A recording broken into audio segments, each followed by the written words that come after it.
ka Nongpo Sport Association kala peli perdana ya ka first inter-office football tournament arjar ka pra ya ka bala pelong hamadan ya lakai jong ka senong umbuda Nongpo. Ya ka ni ka lempung la peli perdaya ka da uba CBCM advisor jong ka Nongpo town committee bat uba deru urang ba senong ka umbuda. Laya don langru da uba di Kriem Deputy Superintendent of Police kumusembuk konsan.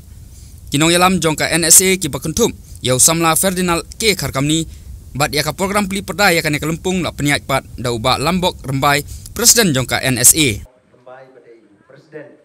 jong ka Nongpo Sport Association iba long rukup uno yalam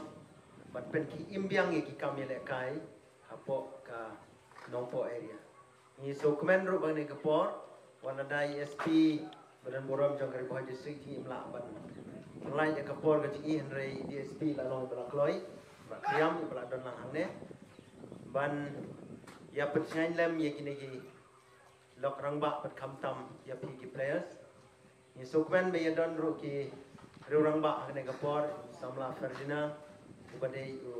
noyalam ji seng halang ki kepor ko nong ai boy jong kadek association